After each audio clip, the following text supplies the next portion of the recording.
So DC is known for a lot of things. And the cherry blossoms just might be my favorite thing DC is known for. If you have ever been to DC when the cherry blossoms are blooming, it is one of the most magical times in our beautiful city. However, the cherry blossoms draw everyone from all over the country. There are hordes of people everywhere. People are everywhere. Cars are everywhere. How do you get around? How do you navigate the Cherry Blossom Festival and seeing those beautiful blossoms like a local? That's what we're talking about today, and we're starting right now. I'm Sherri Ann Green with Coldwell Banker. Welcome to my YouTube channel that guides home sellers and home buyers in Washington, D.C. and Northern Virginia. The blossoms are such an important part of the city that yes, there is an entire festival around the cherry blossom. The festival runs 4 weeks. The blossoms do not peak for 4 weeks.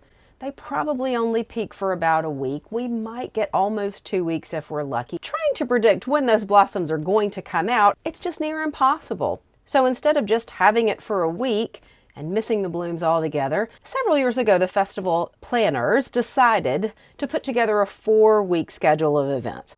This year the festival runs from March 20th to April 13th. Eventually those blooms are coming out at some point during that festival time period. Peak bloom is expected to happen between March 28th and March 31st.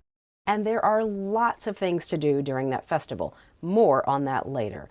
So first, let's talk about the history of the cherry blossoms in Washington, D.C., so you can understand why it's such an important part of our culture. The National Cherry Blossom Festival commemorates the 1912 gift of 3,000 cherry trees from the mayor of Tokyo at the time to the city of Washington, D.C. And it celebrates the enduring friendship of the two countries, the United States and Japan. As I mentioned, the festival is 4 weeks long and it welcomes over 1.5 million visitors. The festival is organized by the National Cherry Blossom Festival, Inc. It's a 501c3 that is dedicated to promoting the beauty of nature and the enduring friendship between Japan and the United States. The cherry trees are extremely delicate, so taking a branch, picking a blossom, putting it in your hair, climbing a tree can all damage and even kill a cherry tree.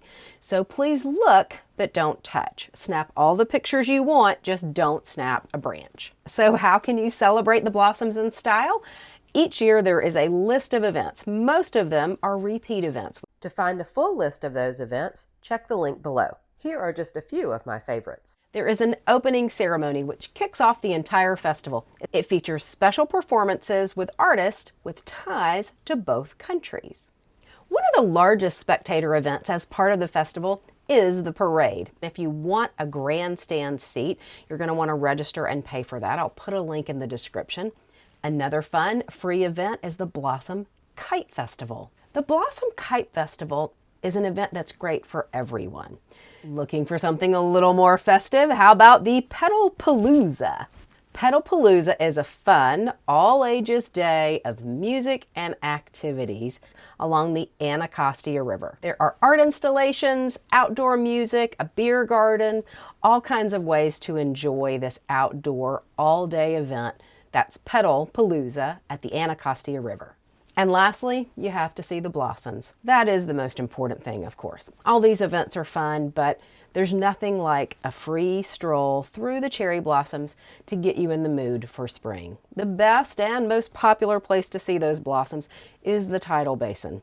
There are over 3,500 trees now that circle the Tidal Basin, and it is just the most spectacular event. When those blossoms are out and you look up, it is a sky of pink. And if you're there on a day that it gets windy and the petals start to drop, it's like a magical pink snow. It's really, really lovely. But it can get crowded. So where else can you see those blossoms? Here are some of the secret places that only the locals know about. So Hains Point, East Potomac Park, it's actually very close to the Tidal Basin. A lot of people know about it, but maybe not as many as the Tidal Basin. And if you can take that extra walk out to Hains Point, it's a lovely way to see the blossoms and you're still along the water, which is also beautiful. Kenwood, Maryland. Kenwood, Maryland planted multiple cherry trees in the 1940s as a way to entice people to move to their beautiful neighborhood. Now it is overflowing with beautiful cherry trees, and the locals know that's the place to go. You're going to need a car, but remember, you can't park in their neighborhood. Just keep driving or park somewhere else and take a little walk through their neighborhood. But it is a beautiful way to see the blossoms without the crowds of the Tidal Basin. That's Kenwood, Maryland. Did you know that DC has a national arboretum? There are cherry blossoms there. The Arboretum is a beautiful green space with lots of amazing trees and plants, and that is a secret place for you to see the blossoms. The Basilica of the National Shrine of Immaculate Conception also has beautiful cherry trees, so you can find peace and solitude and beautiful blossoms there as well. Congressional Cemetery also has beautiful cherry blossoms. Again, another reverent place to see the blossoms and to celebrate the season. So what do you think about the cherry blossoms? Have you seen them? Is it on your bucket list to see? If you've never been here during the Cherry Blossom Festival and peak bloom season, I hope that you can make it. It is one of the most spectacular times to be a DC resident or to be a tourist. It's just beautiful. So pack your patience, pack your camera, and make sure you see the cherry blossoms this year. Are you new to my channel or you just haven't subscribed yet? Make sure that you do. I post new videos either about Washington, DC or real estate in the Washington, DC, Northern Virginia area, and I'd love to have you come along. Before you go, check the link in the description to download my DC Insider Guide.